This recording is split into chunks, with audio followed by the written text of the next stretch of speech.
New Orleans, February 6, 1862. She's a very pleasant little lady, rather pretty, about 28, say 5 feet 2 1/4, would weigh 116, has black eyes and hair, is polite and intelligent, uses good language and talks much faster than I do. She invited me into the little back parlor, closed the door, and we were alone. We sat down facing each other. Then she asked my age. Then she put her hands before her eyes a moment and commenced talking as if she had a good deal to say and not much time to say it in. Something after this style.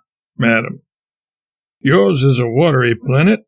You gain your livelihood on the water, but you should have been a lawyer.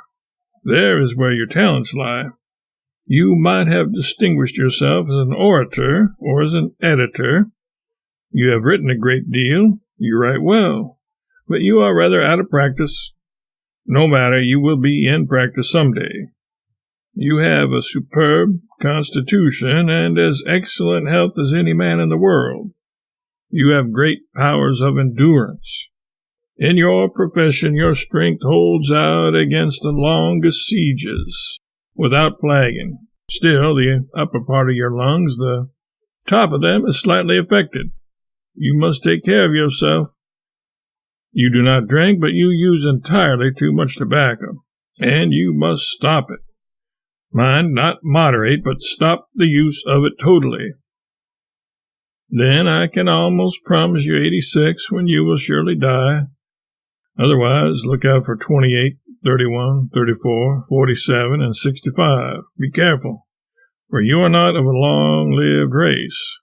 That is on your father's side. You are the only healthy member of your family, and the only one in it who has anything like the certainty of attaining to a great age. So, stop using tobacco and be careful of yourself. In some respects, you take after your father, but you are much more like your mother, who belongs to the long-lived, energetic side of the house. You never brought all your energies to bear upon any subject but what you accomplished it. For instance, you are self-made, self-educated. SLC, which proves nothing. Madam, don't interrupt. When you sought your present occupation, you found 1,000 obstacles in the way, obstacles unknown, not even suspected by any save you and me, since you keep such matters to yourself.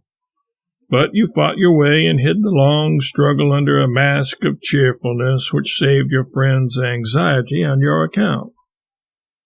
To do all this requires all the qualities I have named. SLC, you flatter well, madam.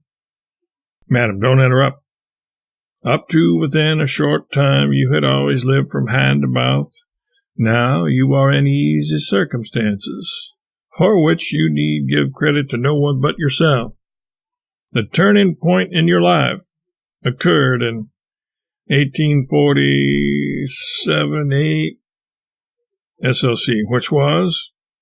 Madam, a death perhaps, and this threw you upon the world and made you what you are. It was always intended that you should make yourself, therefore it was well that this calamity occurred as early as it did. You will never die of water, although your career upon it in the future seems well sprinkled with misfortune. You will continue upon the water for some time yet. You will not retire finally until 10 years from now. What is your brother's age? 35? And a lawyer? And in pursuit of an office? Well, he stands a better chance than the other two, and he may get it. He is too visionary, is always flying off on a new hobby. This will never do. Tell him I said so. He is a good lawyer, a very good lawyer, and a fine speaker. Is very popular and much respected, and makes many friends.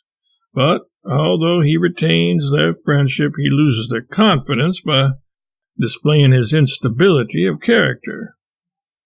The land he has now will be very valuable after a while. SLC, say 50 years hence or thereabouts, madam. Madam, no, less time, but never mind the land, that is a secondary consideration. Let him drop that for the present and devote himself to his business and politics with all his might, for he must hold offices under the government. After a while you will possess a good deal of property. Retire at the end of 10 years, after which your pursuits will be literary.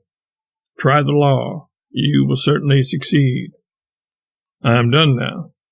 If you have any questions to ask them freely, and if it be in my power, I will answer without reserve. Without reserve.